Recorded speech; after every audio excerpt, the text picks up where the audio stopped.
The moment I walked into the courtroom, my mother laughed under her breath, quiet, sharp, and cruel. My father just shook his head, like disappointment had become his favorite prayer. They didn't need to say a word. The room already believed them, that I was the failure, the liar, the burden they'd finally decided to bury in public. But they didn't know what I was holding. 7 years of silence wrapped in paper, waiting for one sentence to break it open. I caught my mother's eyes just long enough to see it, that flicker of fear behind her perfect smile. She'd spent years teaching me that silence was obedience. Today, it was my weapon. "My name," I said evenly, "is Celestine Holloway." And for the first time, the silence in the room belonged to me. I used to think Austin would always hum with the sound of hunger, the kind that dressed itself in ambition and called it progress. Back then, the city felt like a promise, all glass and motion, restless, determined to outshine its own reflection. I remember walking through the university halls late at night, lights flickering against the whiteboards still covered in diagrams. I believed in the work, in data, in proof, in the idea that good intentions were enough, but good intentions don't survive in families built on image. At home, my parents turned success into performance art. Every fundraiser was a sermon on empathy delivered over champagne. My mother's voice always carried just the right tremor of sincerity. My father, the patriarch with his careful smile, spoke of purpose while calculating margins.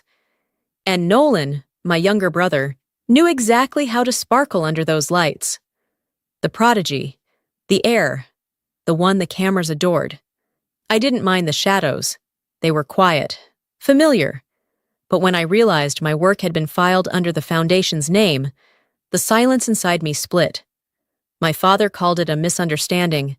My mother called it strategy, and Nolan called it family loyalty. By the end of that month, I'd become the rumor, the unstable one, the name whispered with pity in academic corridors.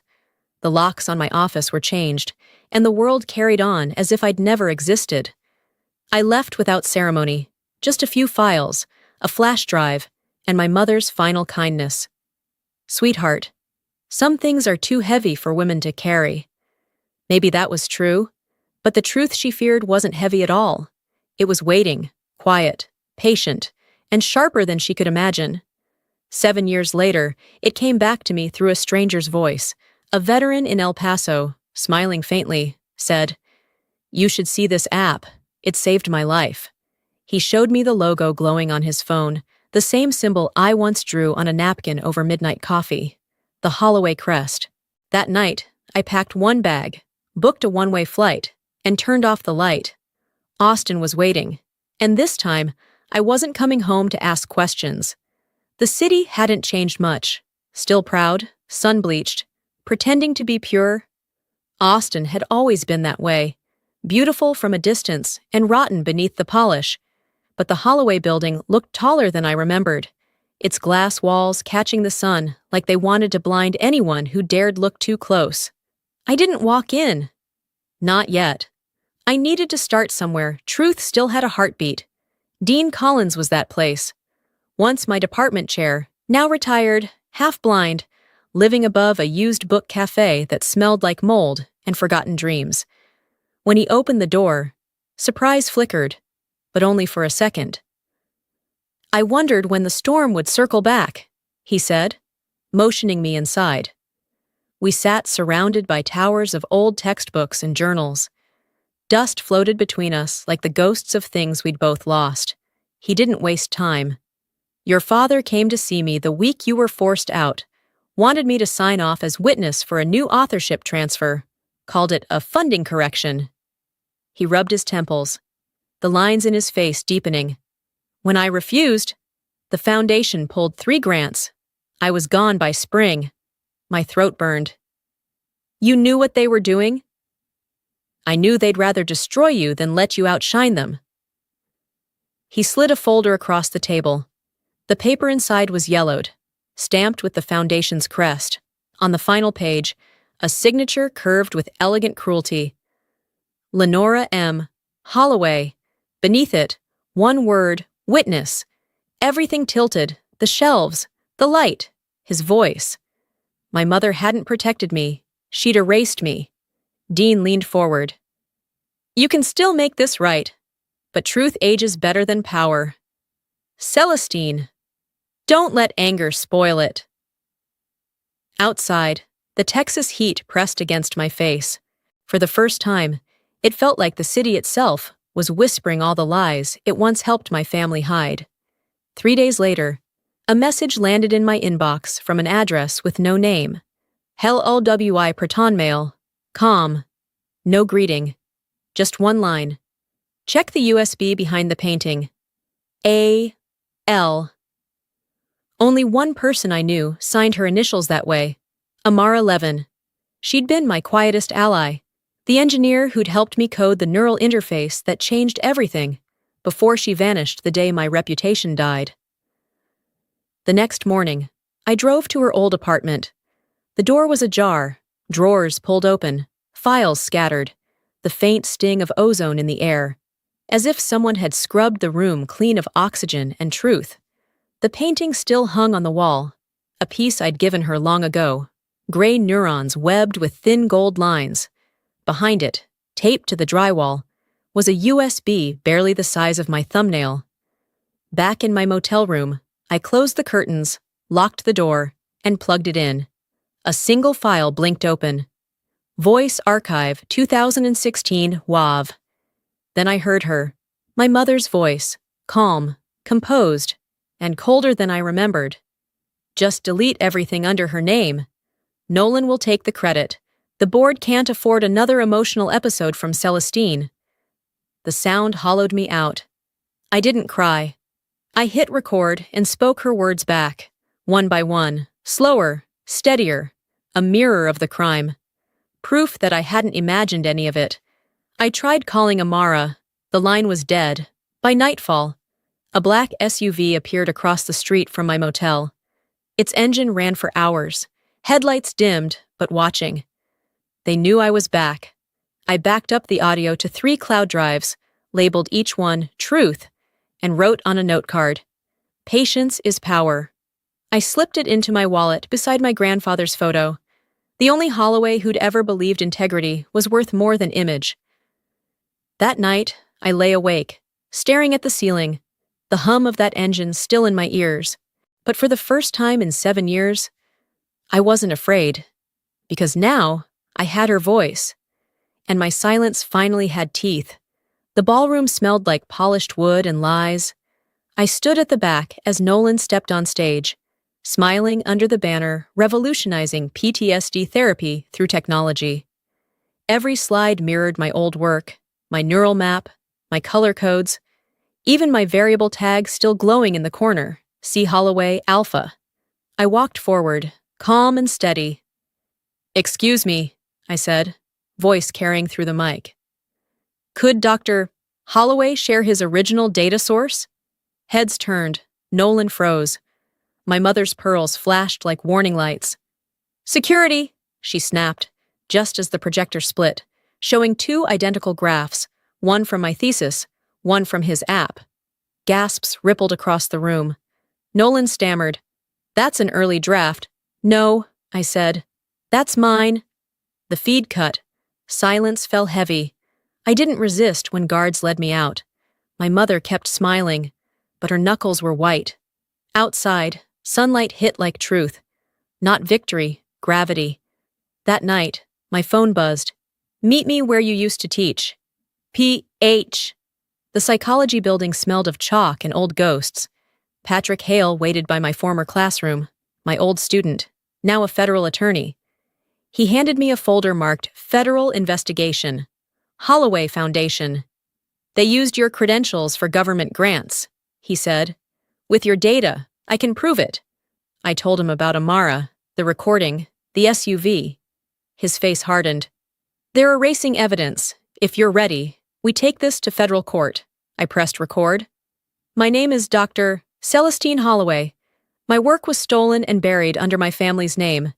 This isn't revenge. It's reclamation. Patrick slid me a subpoena form. Once you sign, he said, there's no turning back. I'm not turning back, I replied. I'm turning over. Thunder rolled outside, the sound of a storm remembering me. The city felt colder that week, as if Austin itself had learned to hold its breath. Patrick called just after dawn. Amara Levin's been found, he said. My chest tightened. Found? In her car, Lady Bird Lake, still breathing, barely. By the time I reached the hospital, cameras already circled like vultures. A nurse whispered that she'd been sedated with an experimental compound, one distributed only to licensed medical labs. I didn't have to ask which one. When I entered the room, she looked like a figure carved from glass, fragile, translucent, fading. They came for the files, she rasped. I gripped her hand. You did good, Amara. I have the audio. Her lips trembled.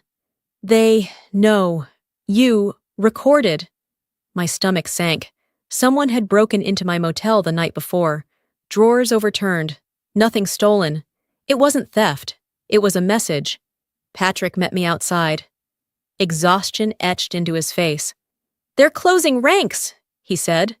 Your mother's lawyers filed a motion accusing you of tampering. I almost laughed. They've been rewriting reality all their lives. At the lake, police tape fluttered.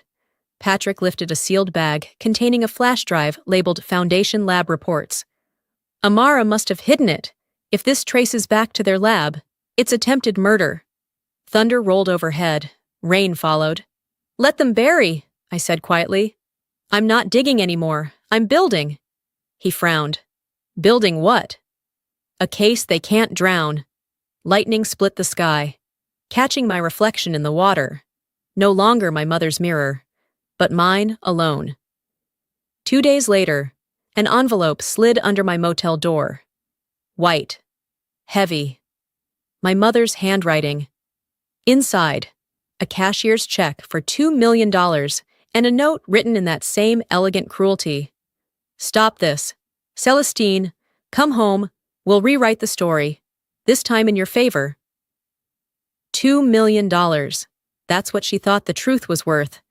I flipped it over and wrote 3 words. You already did. Then tore it apart and flushed the pieces down the sink. Patrick arrived soon after, without his badge. They suspended me. Conflict of interest. What conflict? He sighed. Apparently loyalty counts as bias, but we both know who pulled the string. He hesitated.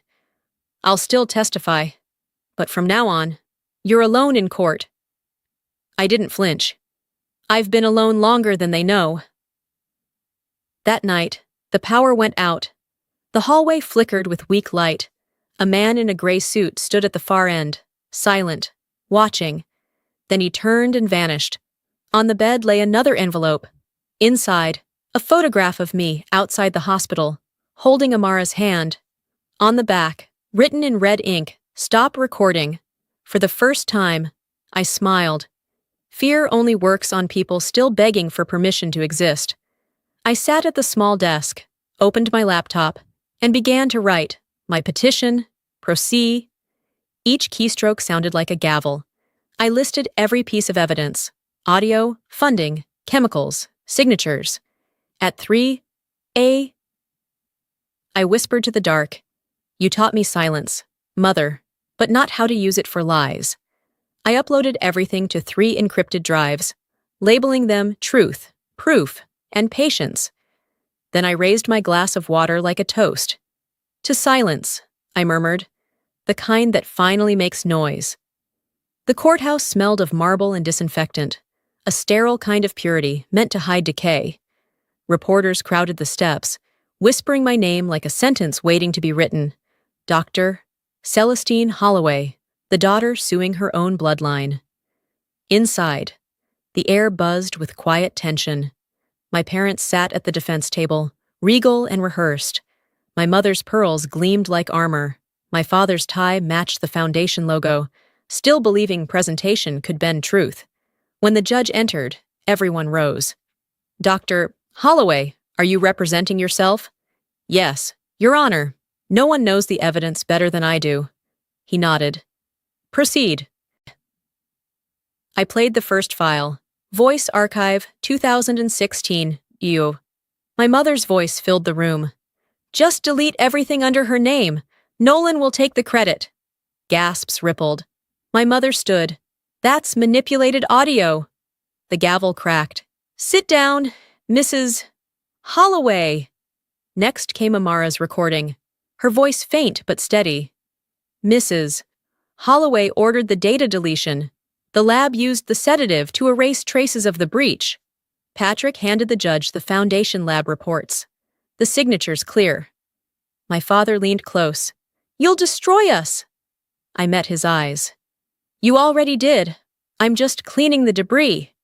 When the judge asked for my closing words, I rose. My family used silence to control. I use it to rebuild. This isn't revenge. It's reclamation of authorship, of identity, of truth. The gavel struck once. His voice was calm. I'll deliberate. But his eyes had already decided. Sunlight slid through the tall windows when he returned. The court recognizes Dr. Celestine Holloway as the rightful author and patent owner of the neural feedback program Holloway Neuro App. The Foundation, under Harold and Lenora Holloway, is guilty of fraud, forgery, and obstruction of justice. My father's head dropped. My mother's pearls trembled. Nolan whispered, You won, but we lost everything. I didn't take anything, I said. I just brought the truth back to light. The judge's voice softened. Integrity builds legacy. Your grandfather would be proud. Then the gavel fell, not as punishment, but as release. Reporters shouted. Cameras flashed. Dr. Holloway, how does it feel to get revenge? I turned to them and said quietly, Justice doesn't shout. Outside, the sun blazed down on Austin, and for the first time, I didn't turn away. The news spread faster than breath. Every channel, every paper screamed the same headline. Holloway Foundation under federal investigation, fraud, forgery, and attempted cover-up. Within 48 hours, the board resigned. The foundation's accounts were frozen. My parents vanished from sight, their mansion barricaded behind flashing cameras and microphones. Patrick called that night. They're offering to settle, he said. Full payout, public apology, non-disclosure clause. I laughed. They still think silence is something they can buy. I declined. Instead, I wrote to the Department of Justice, transferring all awarded damages to a new foundation, the Holloway Institute for Ethical Research. Its mission, to fund independent scholars, especially women, whose work had been stolen or silenced. People called it noble. I didn't. It was practical. Revenge rots if it isn't turned into purpose. When I received the final decree, my name was printed in bold ink that would never fade. Dr. Celestine Holloway, rightful author and founder. I traced the letters with my finger and thought of my grandfather, the only Holloway who ever valued truth over power. Legacy isn't given, Celeste, he once said. It's built. And finally, it was. A year later, I stood again in a classroom, sunlight spilling across the desks. The university had invited me back, not as a guest, but as faculty. The same hall where my name had once been scrubbed off the door now bore a polished plaque. Dr. Celestine Holloway, Chair of Cognitive Ethics. Students filled every seat, their notebooks open, waiting. I wrote 2 sentences on the board. Silence isn't weakness, it's timing. Integrity builds legacy. They read quietly. I spoke about responsibility, not the kind printed in ethics policies, but the kind that keeps you awake at night, asking if what you've built can stand the weight of truth. When class ended, a young woman lingered near the door. My father says your story changed how he runs his company, she said. I smiled. Then I've done my job twice. That evening, I walked to Lady Bird Lake. The water shimmered under the city lights, soft ripples carrying reflections of everything I'd survived. I pulled a folded note from my pocket. My mother's handwriting. Let the men handle it. I let it fall. The paper floated, then sank beneath the silver surface. Some stories don't end with applause. they end in quiet.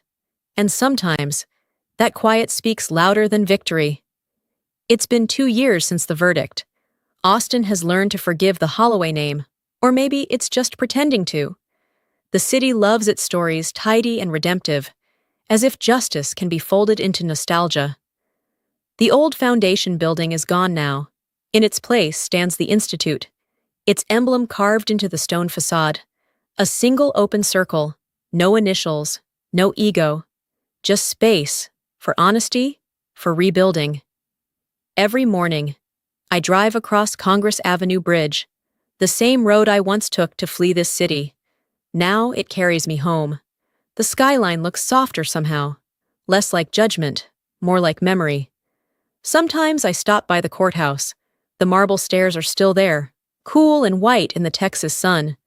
I can still hear the faintest echo if I listen, the whisper of my mother's laughter that day, sharp and practiced. But beneath it now, another sound has taken root, my own footsteps, steady, certain. People still ask if I've forgiven them. I tell them forgiveness isn't about letting them go. It's about letting myself live. Anger burns too fast to build a life from its ashes. Peace, I've learned, is slower, but it lasts. At night, I light a single candle by my window, just as my grandfather once did when he stayed late marking papers. Its glow flickers against the glass, reflected in the lake below. Tiny shards of light scattered like truth, broken but still shining. The city hums outside, alive and restless, but my world feels quiet now. I glance toward the courthouse in the distance and whisper, "They laughed when I walked in, but they're silent now." And this time, the silence isn't emptiness. It's the sound of everything I reclaimed. It's peace.